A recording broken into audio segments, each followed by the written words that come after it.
We rolling! Hey, sorry to bother you. Just gonna tell you guys some jokes real quick. I hope you like it. I'm not gonna ask for any money. Here we go. I went into the subway. That's where we have the most fun because they can't leave.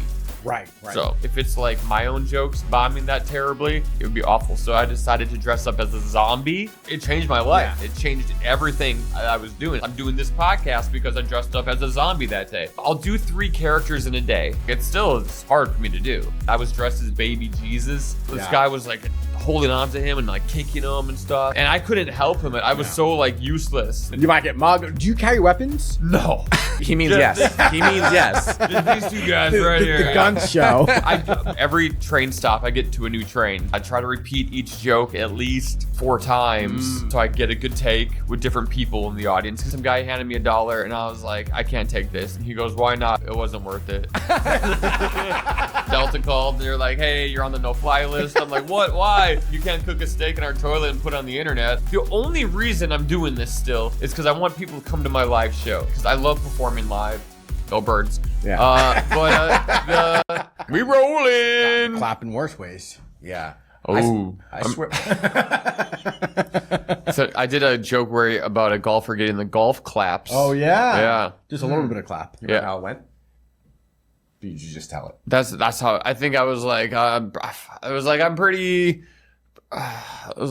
promiscuous. Ladies, if you sleep with me, you might get the golf clap. There it is.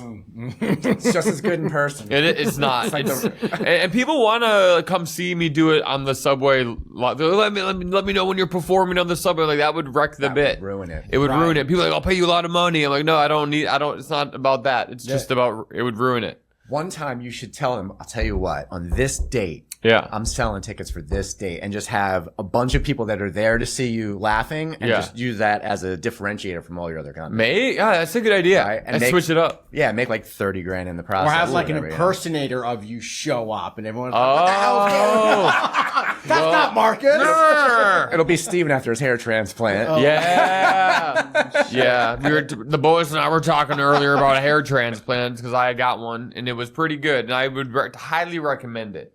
It was a fun experience. So you asked me what Turkey was like. Yeah. Basically, you fly in. There's a guy with a sign that says, hair clinic. I go, I'm hair clinic. And then they go, okay, get into this van. You get into a van with a bunch of bald guys. Is that right? And they're looking at me like, why are you here? Yeah, they don't like you, do you? The windows are down, my hair's blowing in the wind. I'm what just an sitting asshole. there. They're all looking at me like their bald heads, like you. We all go to a hotel and we check in. We have dinner. It's lovely. We're not I'm not talking with people. I'm just by myself. It's not Club Med. No, it's not Club, but it's a nice hotel. Yeah. It's like a 5-star hotel. Ah, okay. And then in the morning, they take you to the hair transplant clinic and they do everything in 8 hours. And then you go to sleep. You wake up the next day. And then you go back to the clinic and they look at their work. And they go, okay, you're good to go. And you fly home. So 2 nights. Yeah. One full day. But why not stay a little bit longer? Because you don't want to stay longer because you want to get home because your head's about to swell up. I see. So if you don't, because I want to say it's Novocaine, but whatever, lidocaine? Lidocaine. They put it in, Novocaine would not be, that's a different story. It just seeped down my face. So I looked crazy for about a week. And so, you want to get out of there before that happens. I had a friend who did it, another comedian. He stayed in Turkey, and I was like, whoa. Yes. I was like, no, don't. But then he was like, that was the biggest mistake because when he was flying, throbbing, just pain. Oh my God, God, such a long flight. It's so expensive. 2 flights, probably 2 or 3 flights, depending where you're coming from. Yeah, thankfully they had a direct from New York, but that was great. But yeah, and they call it Turkish hairlines because everyone there's like bandaged up, and I guess a lot of medical procedures can be done in Turkey for pretty cheap because I saw people with like their noses wrapped, lips done. Yeah, medical tourism. Yeah, it's a thing. I love that. I'm such a fan of that. I'm into it. Well, you gotta go somewhere else. Mexico. Have you been to Mexico for anything? Speaking of Novocaine. Yeah, I was in Mexico like 3 weeks ago, and I just wanted some muscle relaxers. I was there for on a cruise, and I stopped. I was just like, I want to get something to help me sleep. And I looked on Google where like the best place to go. This place, Angie's Pharmacy in Cozumel. Pharmacia. I said, good to see you at the Pharmacia. And I got some muscle relaxers, but they were called Somas. Oh. And do you know these? You know about these?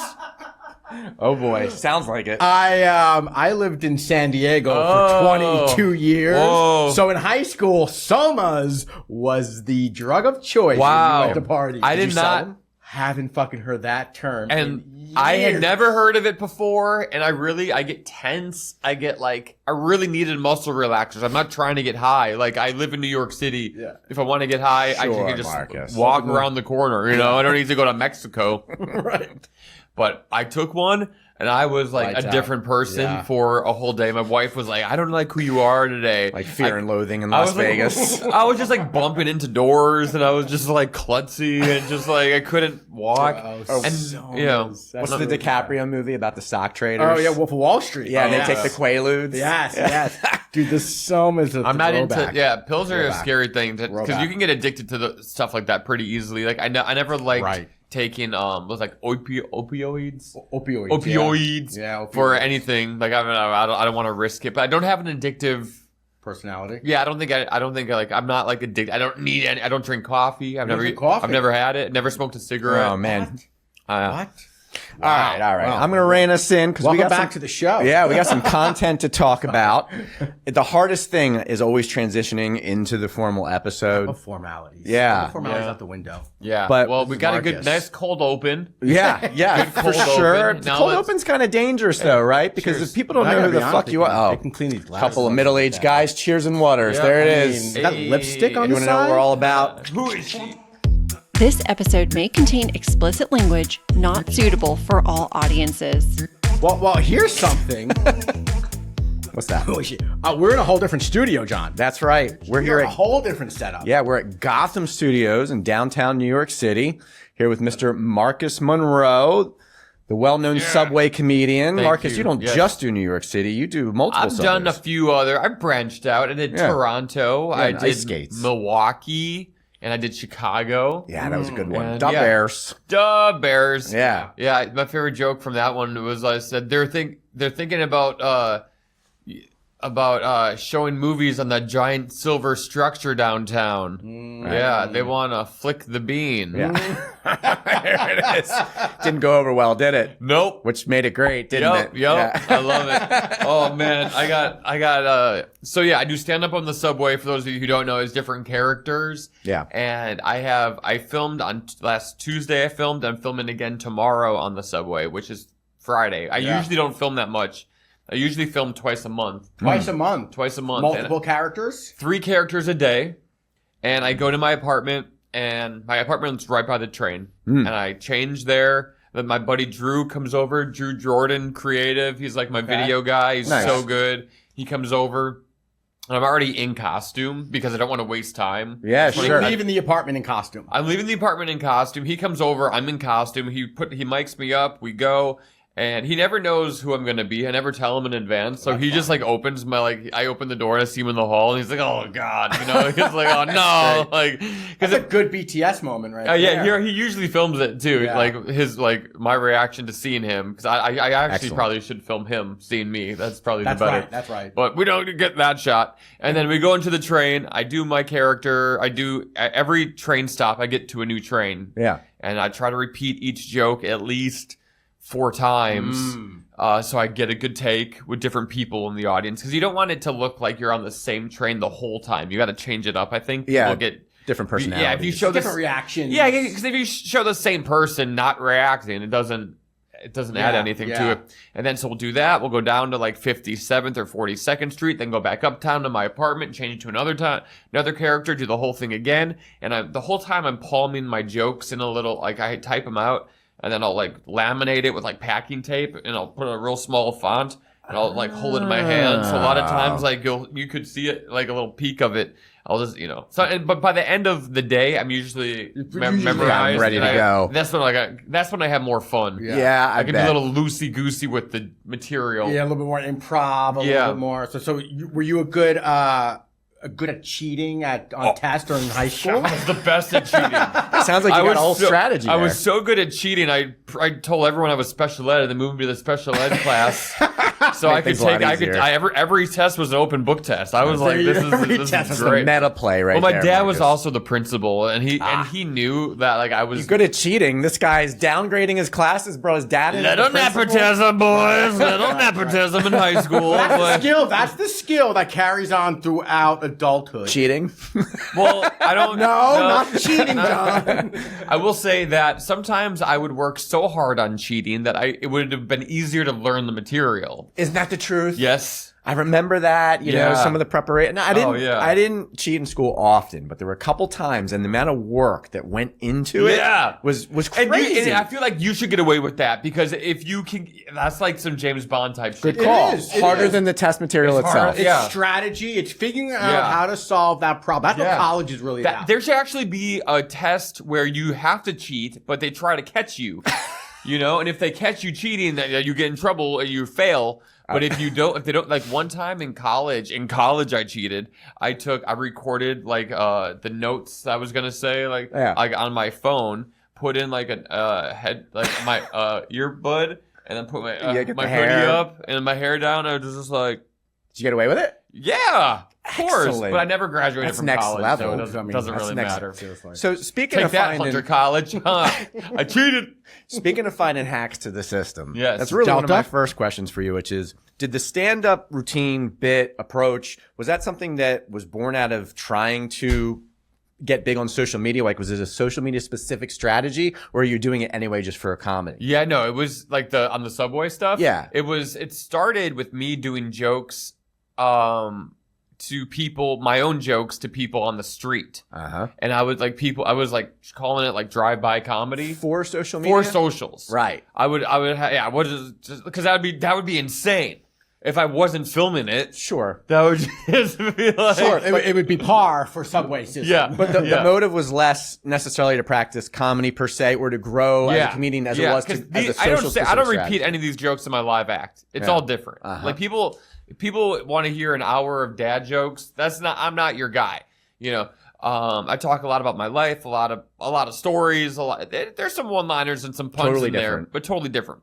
So people would be like walking by. I'd be like, I feel really bad for the guy who created 999 island dressing. He was so close. Took me a second. You know, like just the people walking by, and then very short, very just one-liners, like tweets. I would say, like I would write little tweets. Little tweets. Yeah. Hey, you spoke in any hotel room for $250?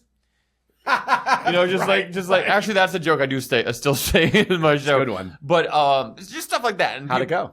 Yeah, it was all right. I'd be like, here's my impression of a bobblehead. And I'd just be like, it was silly, stupid stuff. And it worked okay. Like I go up to like a crossing guard, but then I went into the subway and I was doing my own jokes like that on the subway. And I was like, oh, mic, just out loud shouting over the subway. I had a mic, but it wasn't plugged in. Like the mic stand that you currently have? Yeah, the mic stand I currently have. I was just walking with that all around. Your Steven Tyler moment? Exactly. Yeah. Exactly. Yeah, my Freddie Mercury just like, totally. The Marcus Monroe. It's next lineage. Exactly. I appreciate that. And then I went to the subway dressed as me, doing my own jokes. It was so it was so bad. I was like, this is perfect, but I can't do it as me. Because if it's like my own jokes bombing that terribly, it would be awful. So I decided to dress up as a zombie. That was like the first character I did in the subway. And I hired a makeup guy, this guy Lucky. He came over. He made me look like a zombie. And I did some stuff above ground. It wasn't all like subway stuff at the time. But then I went into the subway. And that's where you have the most fun. Because they can't leave. Yeah. You can go up to a group of people on the street and tell them a joke, and they can just disperse.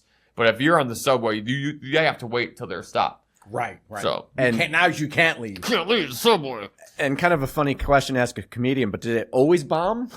Or did you have to work up to the bombing? No, yeah. So I wrote the joke. They're all puns, pretty much. So like at first I wrote them so they would bomb. All of them would bomb. And then I tried to like think because you wanted the reactions. I wanted the reactions or like non-reactions. Right. That's really funny. Yes, yeah. That's what makes it go viral sometimes. Yeah. Is that exactly? Yeah. So I started trying to think of like jokes that would kind of get that reaction.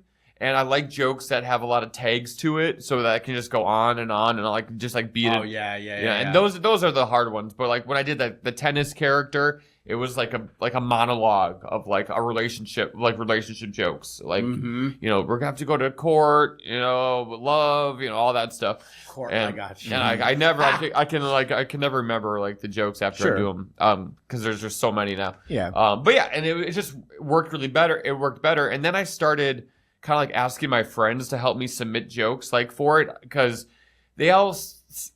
I was just like I was getting burnt out, but I still wanted to keep doing it. But I was like, I don't have time to write these jokes and like. Do you mean your friends or your followers? My friends. Okay, so your real life. My comedians I love like you know just like 4 or 5 guys. I'd be like, hey, I sent a text out like, hey, I'm gonna be this on the subway. If you have any ideas, let me know. And they'd like send me a few jokes, and I like kind of rework them, write them to be like my voice. So then I started like using crowdsourcing jokes in a sense. Well, I mean, yeah, or you know, or ideas. Yeah, I mean, it's like a group of people coming together to like create the best video or you know, they're helping me write the jokes for this bit, and I pay them. You know, they're not like working for free. Yeah, and I'm still writing my own stuff too, and it's just like it's a group thing now. I love that. That's great. Which is a lot of fun for me. Like, well, but what was the sign that you should keep doing it in the first place? Were you just having so much fun you didn't give a shit how it was performing? Well, I saw, you know, the views, like my account I was trying a whole bunch of different stuff, a lot of styles of content. Yeah. One time I went out with like a vest on that said help, and I was just asking New Yorkers if they needed help with anything, and I would do it. And this like one guy was like, I'm trying to start a breakdancing business. So we went and made flyers for him, and we were like passing those out. I was like, oh, this could be like my thing. Because I was just, everyone wants a thing on social media. You have to experiment. Like you got to just try different stuff, you know? And that's what I tell people. Just try. Don't copy what I'm doing. Do your own. Try to find your own thing. Sure. You know, and it takes so much time. And I did a thing where I was like ordering food on the subway to see if they would meet me in the subway at this stop, you know? And but this worked immediately?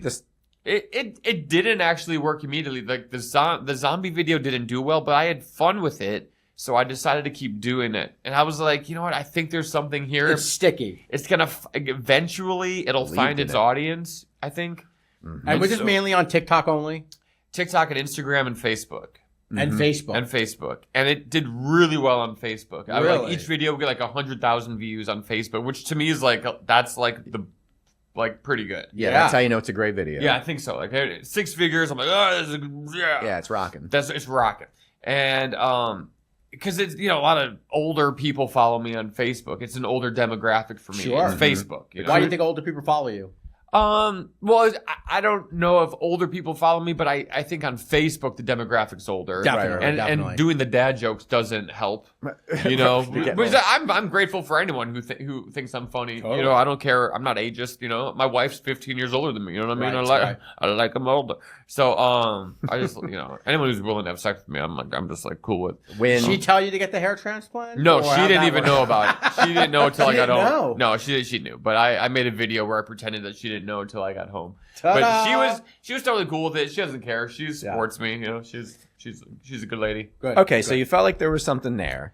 And even though it was performing okay, you stuck with it because you enjoyed it, and then at some point you just turned the corner and it kept... So when I first started doing it, it was only for holidays. So I only did it like for Halloween, Thanksgiving, Christmas, and Easter.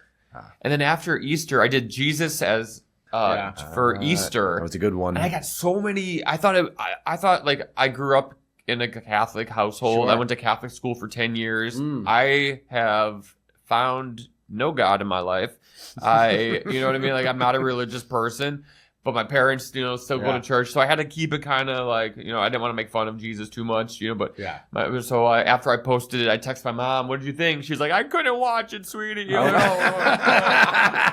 So to counter that, I dressed as the devil, and I was like, "Okay, well, people can't get mad at this. I'm the devil." But then so many more people got mad at me because I'm. Is that right? Yeah, I was like, I can't please anybody. Now you can't. And then everyone's like, "Well, now you have to do Muhammad." And everyone always like tells me to do that. And I'm you got close with the governor. I did, yeah. The mayor. Well, yeah, I was gonna, yeah, exactly. Well, so you started to say, but then I think digressed. Did the Jesus video got a ton of comments? It got that one. That made it move. So I got so many new followers from that. Yeah. It went 12 million views on one video. So negative commentary, lots of followers. It wasn't mostly negative. It was just people saying blasphemy. And I'd be like, well, it was a blast for me. That's negative.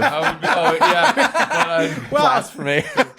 Not negative, just blasphemy. Yeah, but like, and then people would argue in the comments, like, "Oh, that's good though. I'm a Catholic. I thought it was fine." Some guys like, "I'm a priest. This is fine." What are you talking about? Like, that's what you want. You want that. You want that engagement. Other people start fighting your fights for you. Exactly. Like, please, go fight amongst yourselves. Says Jesus. Exactly. And that's why, when I did like Mayor Mamdani, I thought that's the same thing that happened. People are like, "Oh, this is a lot of people weren't sure if I was for the mayor or against the mayor." I was like, "I'm really just trying to be funny. I'm not trying to take a side." So the tip to aspiring creators is blasphemy. And politics. Yeah, you got to do that. You got to get into those. But honestly, that I had a conversation with Tom Green, the comedian, and he was saying that he posted about like UFOs and conspiracy theories. And it was like his best viewed video of all time. Yeah, because people are just like, they want to start these conversations about stuff like that. So I have strong opinions for or against something. Yeah, totally. To get vocal about it. Totally, and a lot of people have strong opinions. And I dressed as an alien on the subway, but no one really cared about that. So come to think of it, I think the video that my original exposure to you that made me follow in the first place was the Columbus video. Oh, boy. Because I shared that with people. I said, look at this shit. The one where I almost got my ass kicked? Yeah. That guy was fired up. Yeah, please tell the story. So I dressed up as Columbus, which, as we all grew up, Columbus was a hero when I was growing up. He found America. Yeah, that's right. You know what I mean? And then you grow up and you learn, oh no, Columbus not such a good guy. He got arrested. He was a slave guy. He was a piece of shit. He probably farted with the doors closed. Not a good guy. Son of a bitch. Yeah. So then so Columbus Day is coming up. So I was like, okay, I'll dress as Columbus, but I'll do anti-Columbus jokes. People will get it. They'll understand. So I go on the train, I go, hey, and this is what I always say. I always go, hey, sorry to bother you, just gonna tell you guys some jokes real quick. I hope you like it. I'm not gonna ask for any money. Here we go. Okay. And then I'll get into it. Right. And this one guy, I said the word indigenous because it was like, I was talking about indigenous people. Sure. I don't even remember the joke. But this guy's like, you shut your mouth. You say indigenous one more time. Yeah, watch what you say. Watch what you say, motherfucker. I'm not playing. I'm not here to play. And I was just kept going, because I'm like, okay, I get crazy people all the time talking shit to me, telling me. Bet. But this guy, he was like, I'm not playing. He kept getting louder and louder and louder, and I was like, oh, maybe I shouldn't. But I was like, I was like, I'm on your side. I kept telling him, I'm like, listen, I don't like Columbus either. Right. I'm like, we're on the same team. Simpatico. Yeah, but he's like, look at you dressed like that. I was like, oh, yeah, okay, all right. Fair. You win that battle. So then everyone on the train is looking at me like, dude, what are you doing? You're going to get your ass kicked if you stand there. So, like, move back a bit. So, like, I took a few steps back. And then he eventually got off the train. And then I just continued on that same train. But I was like, oh. How funny. I was like, we're having fun. And then we just kept on going. But people were like, damn. That was close. I decided to keep that in the video, too, because I think a lot of people want to see those interactions. Yeah. And I don't encourage it. No. I don't want people to come up to me and start talking in my face. But that behind the scenes creates an air of authenticity. It just shows that you are, for your art, for your craft, putting yourself. I would not call it art, but yeah. Absolutely, it's art. Are you kidding me? To be able to get just the costumes something. Alone. Yeah. I had a question about the costumes. Sure. Yeah. Where the fuck do you store all these costumes? God. I just source. Mm-hmm. Yeah, so I vacuum seal them in bags and then I throw them up. I have a lot of storage space in my apartment. You keep them? I have them all. Yeah. Get the fuck out of here. I don't have the Wheaties box or the peanut because those were I made. You have to send us a photo of that. Okay, I can send you a photo of I have a few storage areas in my apartment where they're just in boxes and they're all labeled what's in there. Wow, do you have a spreadsheet system so you know what to wear? Kinda. It's a little messy right now, but I need to reorganize it. But I'm gonna be I'm writing a movie right now. Oh yeah. And the plan is to sell some of the costumes and to try to raise money for the movie. I think sometimes I'll give costumes away at shows too. I'll say, hey, I'm bringing some Subway costumes if you want some. Oh, nice. So, like, I gave away the sea turtle. I gave away, like, the big sea turtle outfit. I gave away the In-N-Out shirt I wore. That's cool. And, just, stuff like that. I thought for sure you were renting them. No. I did rent one costume. It was the Hamilton outfit. Yeah. But then I realized I didn't need to rent it anymore. I became, there's this company called, like, HalloweenCostumes.com or, like, Fun.com or something. They have great costumes, and they have, like, an influencer program. And, like, they had emailed me, like, a year ago, like, hey, we see what you're doing. We love to you. And I just I just didn't see it, I guess. Yeah. And then, so I'm buying costumes from them. And then they emailed me again. They're like, we have an influencer program. And I'm like, oh, I can get free costumes for you guys? And they're like, yeah. Oh, excellent. And so I've been using a lot of their costumes, which have been great because they're really good quality. And then sometimes I'll like buy other accessories or props from other places. I get a lot of things from Etsy, like the Michael Jackson I just did. That was something else. That was just stuff I like sourced myself, like the jacket, the sequins. I just did all that myself. Oh, interesting. So how you are part of this influencer program for this costume company? Yeah, I don't even. It's like Halloween costumes. Halloween costumes. We sure? Yeah, I'm pretty sure. .com. Yeah, HalloweenCostumes.com. It started out as like flapper costumes. Oh, they were making just like this guy out of Minnesota. Not a good look for you.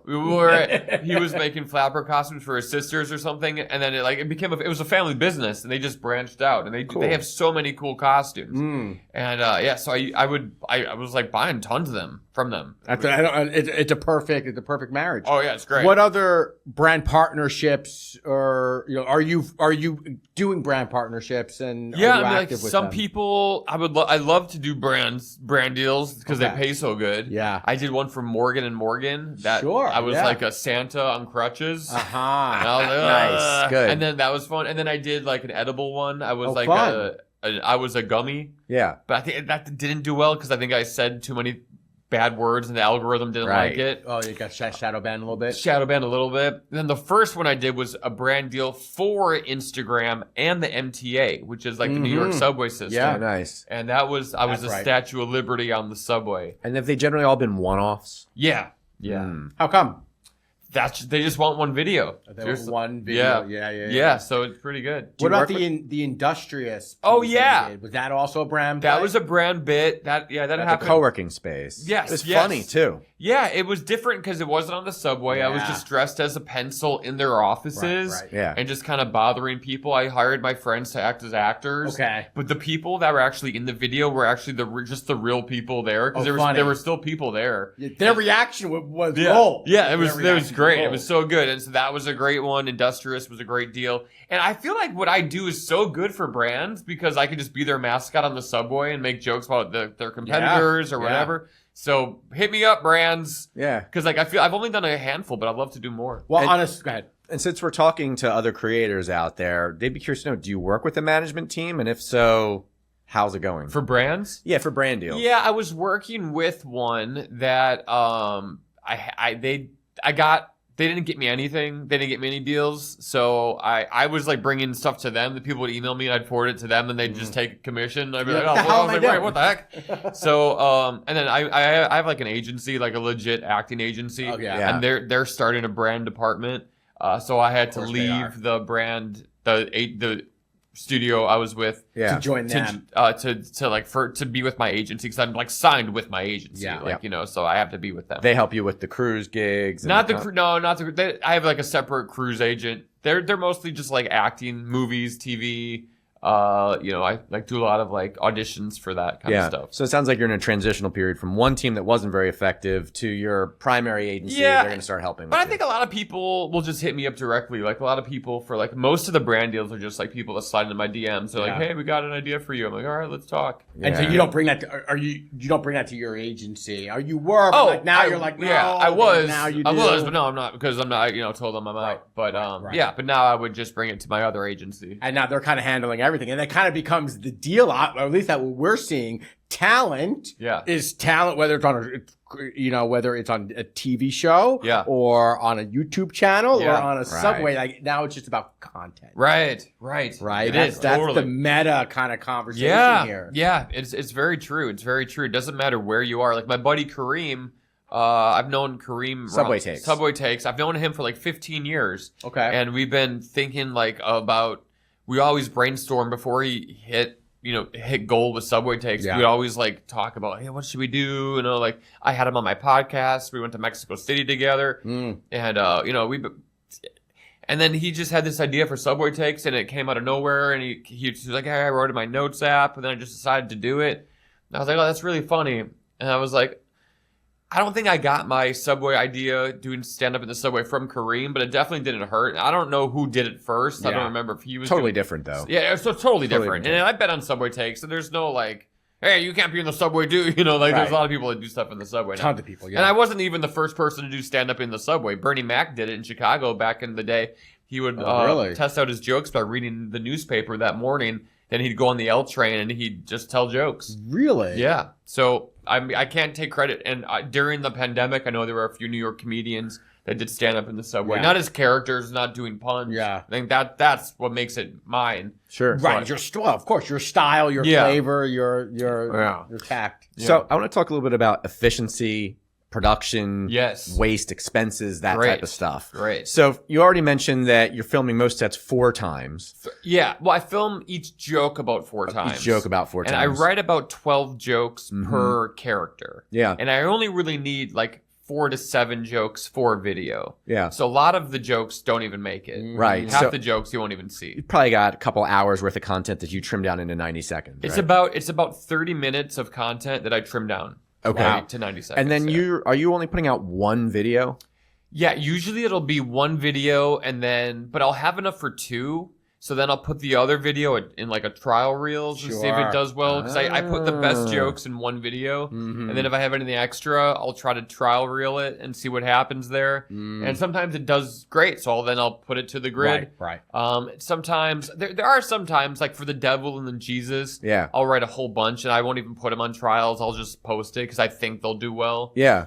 You never really know, though. The ones I think are going to do well never do. The ones I think are going to just like bomb terribly, just like take off, you know? Yeah. We've got a video rocking right now, and it's just some side conversation we have with a business owner about how we got started. It's so crazy. It's so crazy. So when you're on the Subway, what kind of are you filming on an iPhone? So my buddy Drew is holding a gimbal with a DSLR camera on it. And he also now wears like a body cam because he's like, he gets so much stuff that he can't. Like he's shooting wide, and then so we're punching in on the reactions. He's not like I was wondering to like. Is he shifting his body towards them with the body cam? No, not at all. He's just doing that, I think, for his own safety because he's had. I bet he's had people like physically attack him. Well, you're standing there with the camera and all this gear. Yeah, I mean he's in a public place. Yeah. Like you can record on the Subway. If people say, don't record me, we don't record them. If people want to move, like I'm totally fine. Like I don't want to put anyone on camera who doesn't want to be on camera. Yeah. Sometimes people will like walk up to the camera and flick off the camera, and that I will put in the video because I'm like, you're just a bad person. I'm just trying to make people happy. I'm not I'm not punching down. I'm not. So yeah. But one time, Drew. God, this guy just grabbed him before we even started. I was dressed as baby Jesus. I had like a bonnet over my head, and it was just like I had a bald cap on. And I was just dressed in all black with a little naked baby doll next to me. Flattering. And I couldn't help him. I was so like useless. This guy was like holding on to him and like kicking him and stuff. I was like, we need to get out of here. Yeah. So I mostly just see that, 90 seconds or what have you. Yeah. What about all the behind the scenes photos you could take? Are you making a conscious effort, like the decision that stuff's just not going to perform as well? I'm not going to show it? I do. I actually do make behind the scenes videos most times, and I just never edit them. I have them on my phone. I mean to do it. Sometimes I do it. I'll put it up on my Patreon. A little behind the scenes videos of me getting changed, coming back, and walking to the train. And so you're doing all the editing then? I love it. I love to edit. I went to film school, so editing to me, and this is not hard.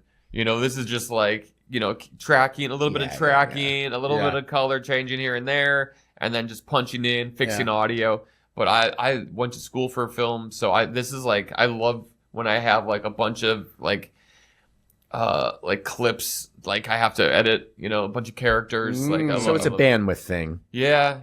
And so I'll do 3 characters in a day because it drives me crazy. Like I get a lot of anxiety the night before about doing this because like it's hard for me to do. Yeah. I'm not like, hey, this is easy to go on the subway dressed as a wizard. You looked relaxed. Thank you. But every time it's like opening night on Broadway. Yeah, exactly. That's kind of what it is. I get nervous, and Drew's telling me about the date he's had the night before. I'm like, dude, I don't want to hear about it. I gotta think about my jokes right now. Totally. You might get mugged. Do you carry weapons? No. No, he means yes. He means yes. Just these 2 guys right here. The gun show. But my mic stand is pretty heavy at the bottom, so if I always feel like I can just like hit him with that if I need to. That was one of my first thoughts seeing it. Like, well, that's a good, just in case you need to flick someone in the balls. I always kind of look around before I start and be like, all right. You don't want another Columbus incident. No, and now I've been adding like, please don't beat me up. Yeah. It's just one stop. Okay, go. I'm gonna bother you guys for one stop. Tell you it's 20 seconds. Yeah, the whole preamble. Yeah, that is important, I think, because it kind of like calms the nerves down. It calms the nerves. Heightened anxiety. And when I say, hey, look, I'm not gonna ask for any money, a lot of people go, oh, okay. Do people still give you money?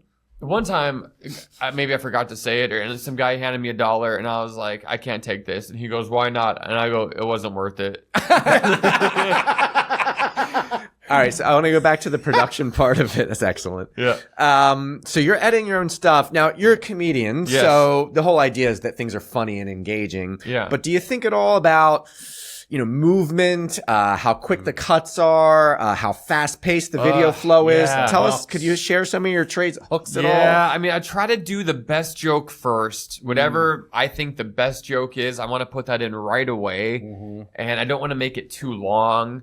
But, those first 3 seconds is the most important. And that's why if you just see the first clip of me before you even hear me talk, you should know who I am. I want people to know, like visually, you should be like, oh, that's Michael Jackson. That's a tennis player. Or you want them to know the character. Yeah. It has to be crystal clear. Yeah. Otherwise, they're not going to spend, who is this? I don't know who that is. They just think it's a weirdo. That's why you're framed right in the center. Yep. That first shot is. You got to be, and it's got to be clear. It's got to be like, that's so important. What about cuts? Yeah. So the cuts at first were longer and a little bit more awkward, I think. But I think now people are just scrolling so quickly that if you wait on something too long, if you let it simmer too long, people will just scroll away. So I've been trying to earn people's trust by giving them a few like quick one-liners off top. And then the jokes that are longer are kind of at the end. So people are like, oh, okay, this guy's funny. If they watch past 30 seconds, I feel like they're going to watch the whole thing. Yep. Usually the retention is that good. So I'll try to, if I have a joke that is longer or like a 2-part joke, I'll move that towards the end. And you just have the one camera angle, Just right? one camera. Are you playing around with jump cuts at all or anything like that? Like jumping in? We haven't really. It's all just really hard cuts. I'll tell you. You think jump cuts I should do that? Well, look, I know there are a little bit of a stigma around them because it just screams amateur social media editor. Yeah. But any movement, quick cuts, every 2 seconds, we've seen a direct correlation in the performance of our content. Really? Every 2 seconds? Yeah, we're always sitting down. So we'll intentionally insert panning effects on the conversation we're having right now, slow zoom in effects. I got it. I kind of love that. I think I should be doing more of that. I bet you it does. I mean, we're killing society's brains and attention spans, but it works for us. So so is everyone else.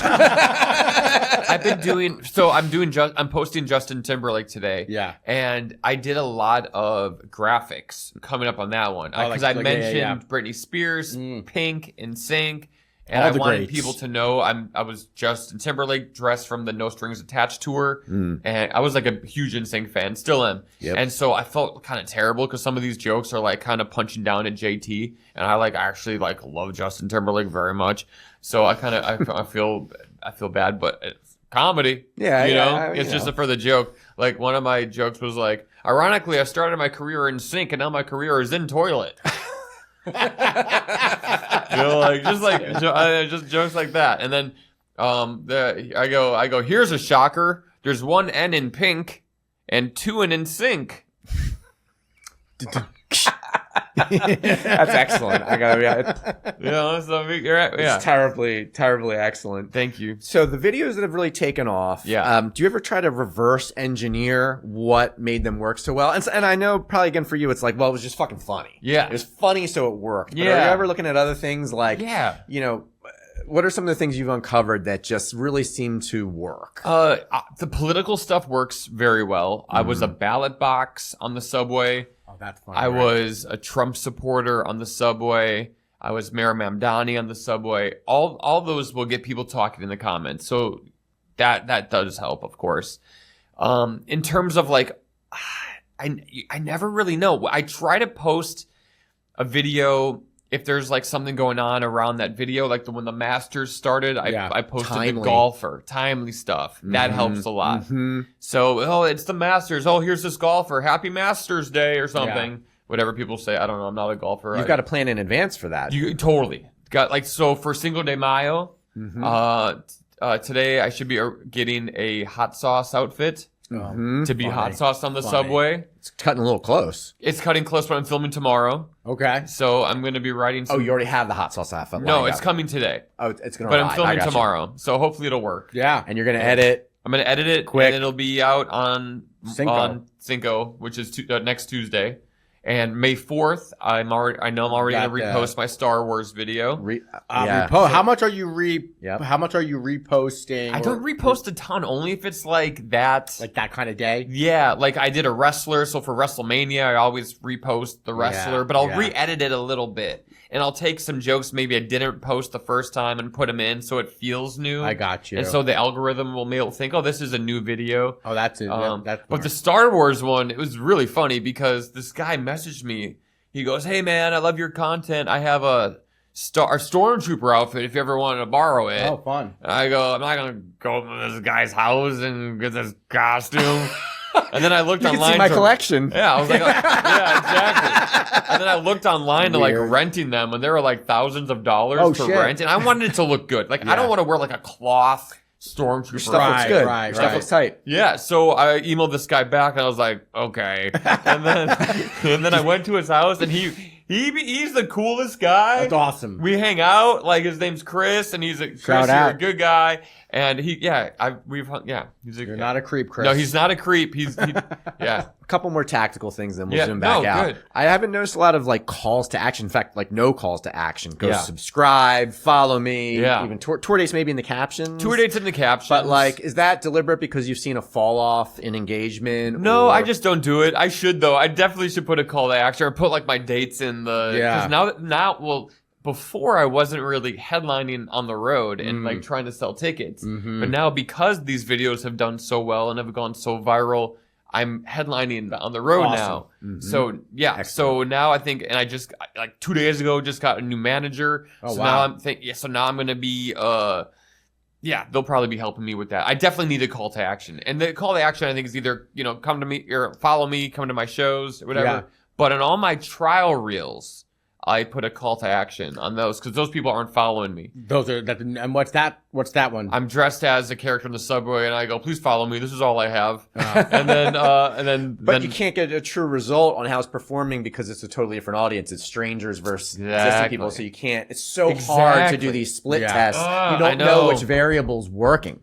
I'm going to test this. I don't know what the answer. But one of the things that you said earlier, and you brought it up one time, and I feel like it's being buried. But you have a Patreon.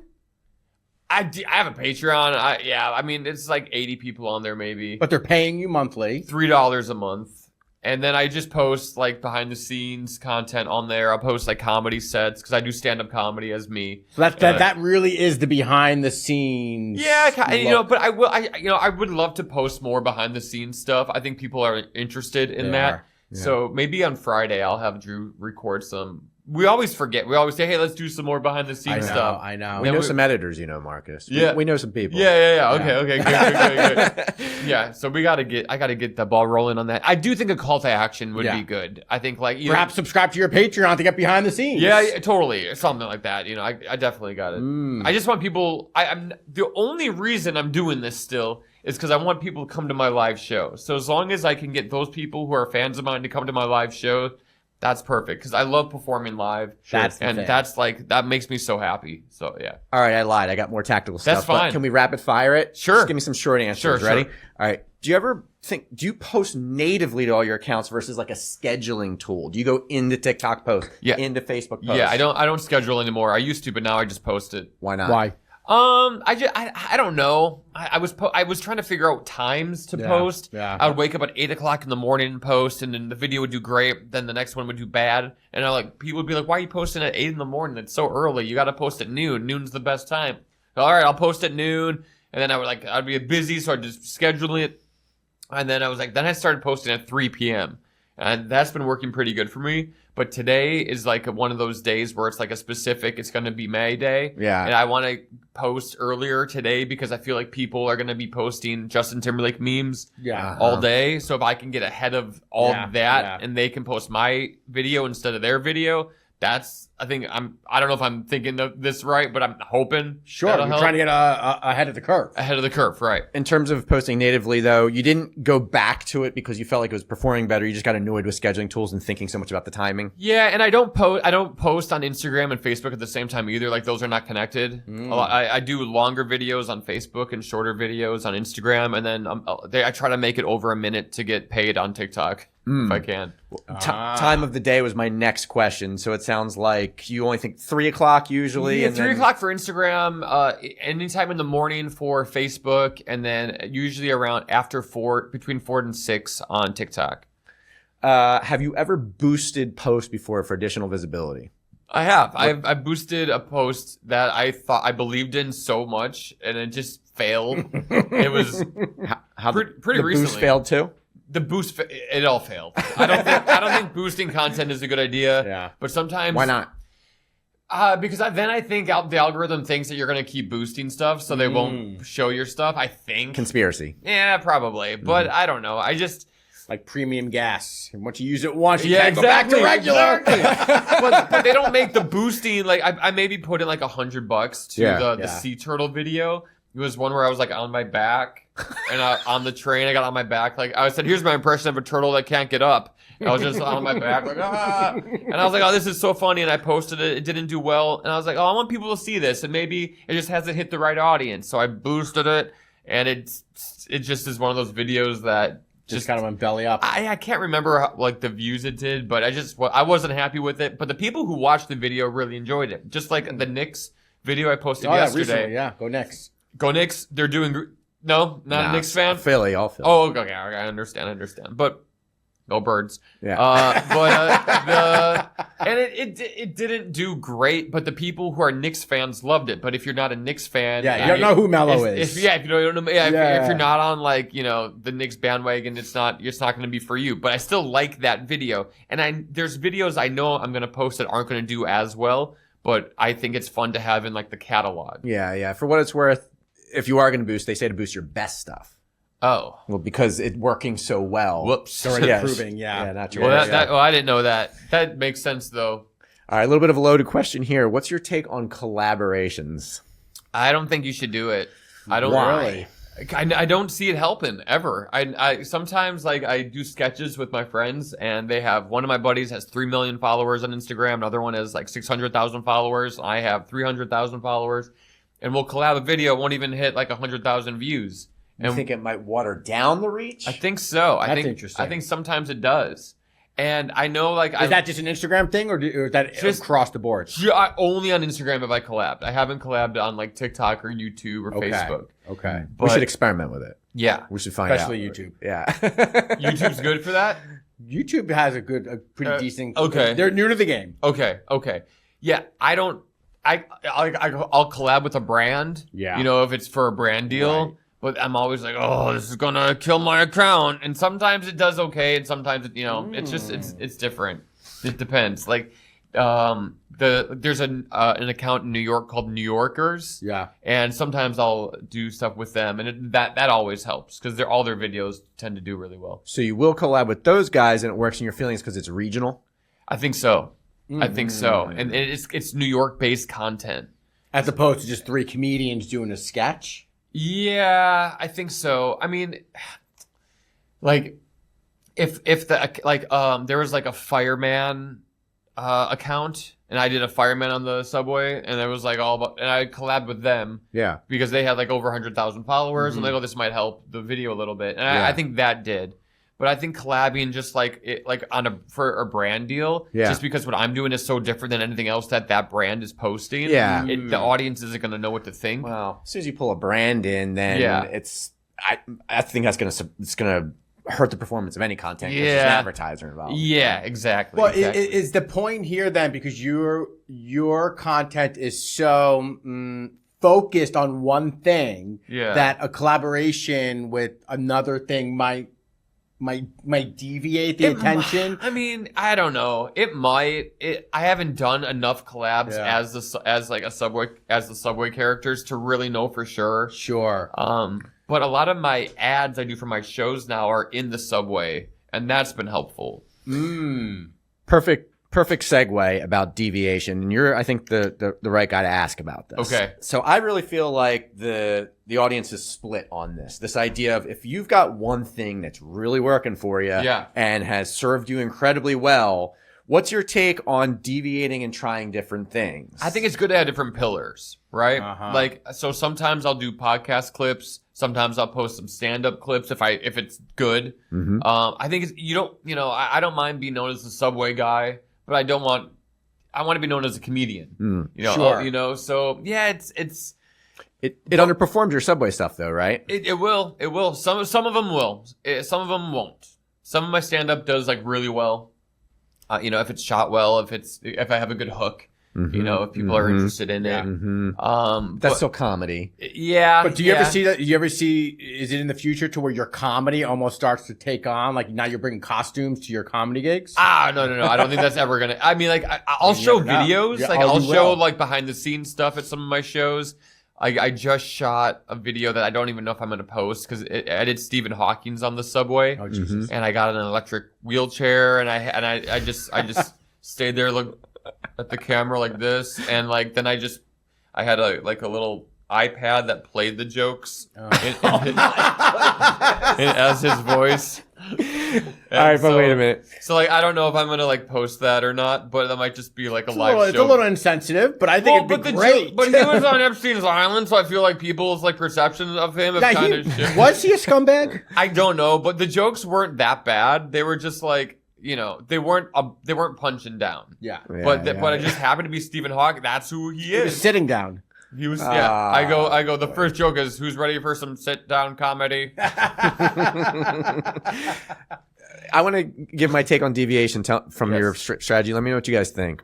So I've been marinating on this. I haven't given you this rant yet. Oh boy, here we go. I think the thing with deviating from a proven short form video content strategy is you really shouldn't do it that much until your following gets sizable, and then it pays to deviate. Really? So as you're growing, I think you stay true to that thing that's working if it's really crushing, and you don't deviate too much. And then when you have, again, a sizable following, then you branch out. You show people that other side of you. Interesting. So what is that number then? Well, that's subjective. I guess it would be, you would have to compare to other relevant creators. But I mean, as a comedian, I don't know. I'm going to just take a shot in the dark and say 10K. Okay. So you got 10, 20, 30K followers. All right, start branching out a little bit. Interesting. But if you're sub 10K or even sub 50K, I think you play it safe. Yeah. And you continue to deliver that same right hook that keeps bringing you the following. Yeah, I think that's true too. I also think on Facebook and TikTok, I'll stay more off. Like I'll post more stand-up clips and stuff that's not Subway related, just because I feel like a Facebook audience, they kind of want, that's more of like a vlog or like a daily kind of. Sure. Like I'll post photos of me just like I'm going to the store today, or just like what I'm doing. And then on TikTok, it's more like experimental for me. Even though my biggest following is on TikTok, I have close to 1 million on TikTok. I'll still like post just like stand-up clips or things I think are funny I see on the street and see how they do. Then I just take it down if it doesn't do well. I like that a lot too. And in some ways, I would say it's a little bit consistent, because if you agree with the philosophy that Facebook has these, I don't know, older viewers, maybe they're a little more mature in theory anyway, and they want to see the different sides of someone and really get to know them. That makes sense. The vlog approach. TikTok, maybe more like the Wild Wild West. Anything goes, see what happens. It's all short form, doesn't matter. Yes. We also try to remain really true on Instagram and kind of stick with our proven strategy. And thankfully there's like stories though. Like Instagram stories are very helpful to become like a little bit, so people can see me more. The human side. Yeah, exactly. But I'm always so like self-conscious. Like I hate being the guy like I'm so like John today. Yeah, I like that. That was a good video. But like it's it's beautiful. You did see a beautiful skyline. I mean, too bad it's so cloudy. Yeah, but I just like. Yeah, I want people to know me too. I want people to get to know me, and like my stand-up show is just very vulnerable because I feel like I hide behind costumes so much. Yeah. People don't know who I am as a person, so like my stand-up show, you get to really know who I am. Yeah, I think you had a stutter. I was speech impediment. I couldn't say my R's. Right, speech impediment. Yeah.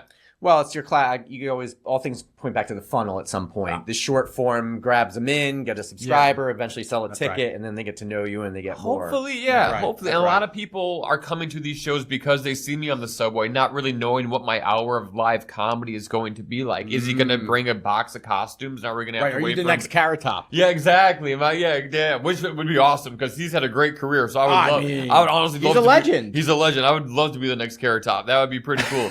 I don't know, a lot of people would. You and him have the same kind of hairstyle. Too. Totally, yeah. He's got Chris. Yeah, he's got Chris. My hair, by the way. Did he go to Turkey? I don't think he did. No, he went to the farm. All right. With the time we have left, only a couple minutes here. A couple big questions for you.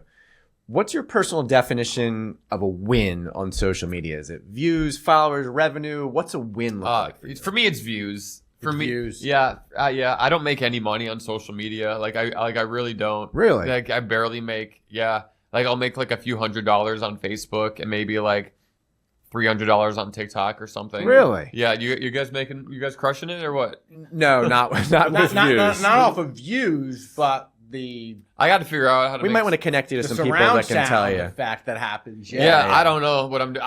So for me, it's views and followers. Like if I get a good amount of views on a video, that tends to bring in more followers. Sometimes it does, sometimes it doesn't. Right. But yeah, I usually look at views. I want my video to hit a large audience because I want people to see me and know who I am. Yeah. What's the most valuable piece of content you've ever created and why? Whoa. Ooh. That's a tough question because the value of like me on the subway, I think the very first time I did the zombie on the subway was the most valuable. It like if I would have posted it today, it would make me cry because it got like 10,000 views and I tried to get a little higher than that. Yeah. But I was a small creator at the time.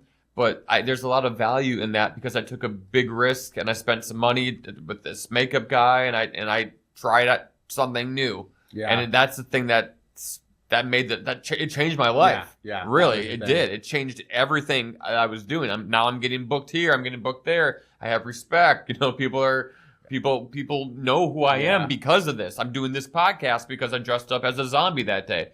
So I feel like I put a lot of value in that first character that I did. That's awesome. That's excellent. That's a great answer. I don't think I can beat that question. I got a question. Yeah. You brought up your mother earlier. Did I? Yeah, nice Catholic lady. Yeah. What was her reaction to you getting banned from Delta Airlines for cooking a fucking steak in the bathroom? She picked me up.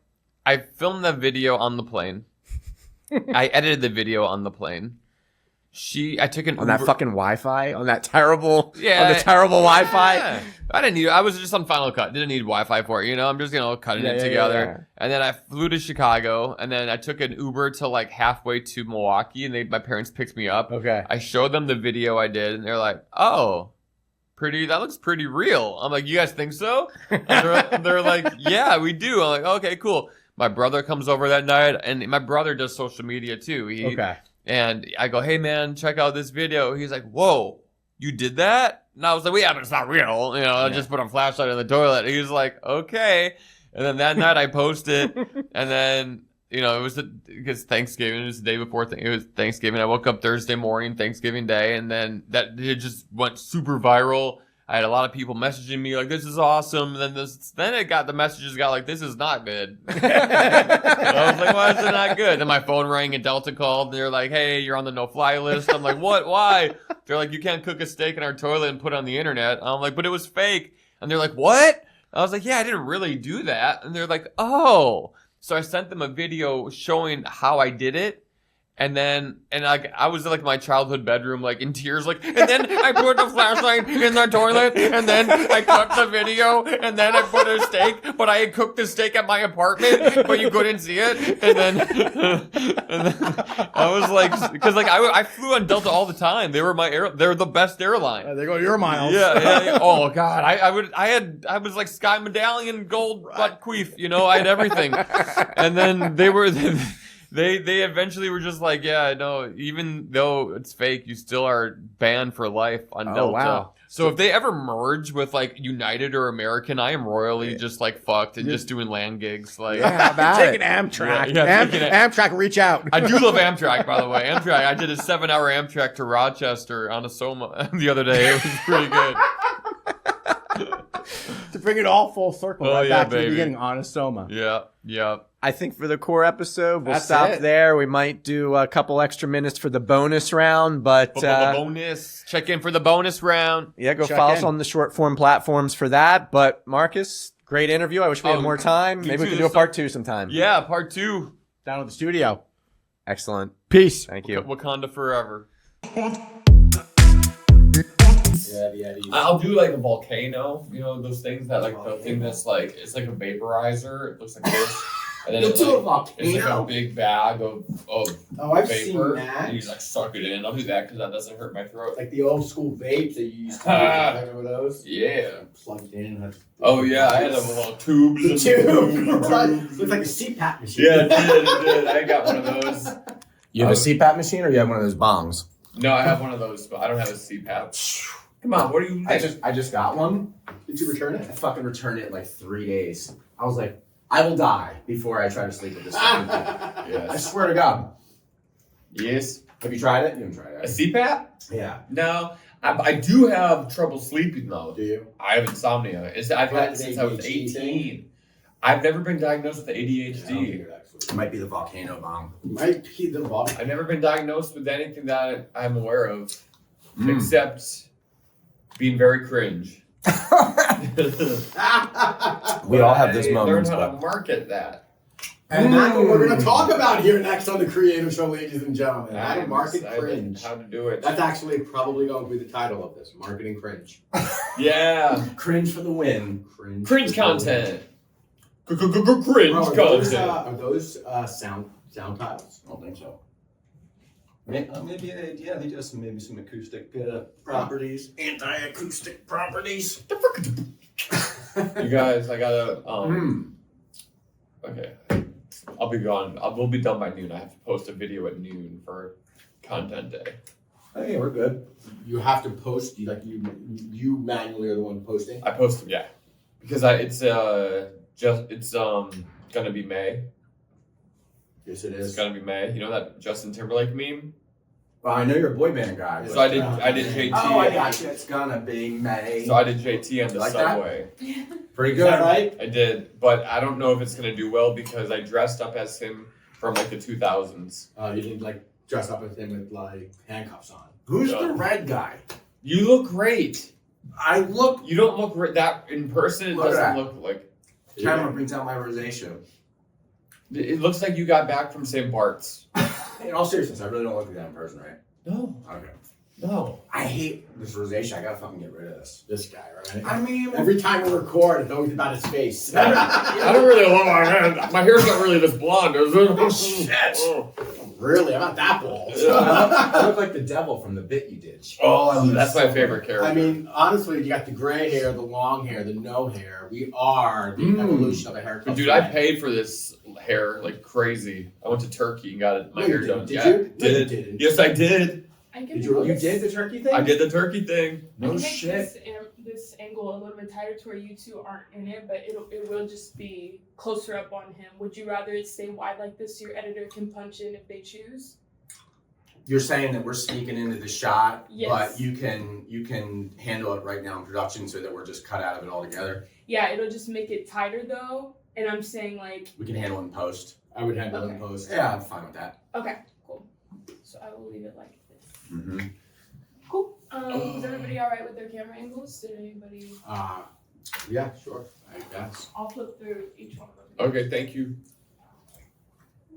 That looks good. I'm just gonna not. That looks good. We look. It's we were. No notes. It's a handsome contest, isn't it? Can you give Steven some tips on where you go to Turkey to get hair? Yeah, you just go to Istanbul. Just get out of the airport like, ha! Yeah, they like, as soon as they see you, they're like, come with this, come with We this. know why you're here. We give you a good price. You're here for kebab and hair, aren't Do they you? give you a good price? They gave me, well, yes, but I didn't know that if you pay in cash, you get a 10% discount. And I didn't bring cash.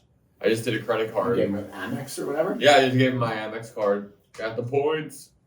Yeah. Wow, so it's paying for itself. Mm-hmm. Pretty much. But that was back in 2024. It's all grown in pretty good.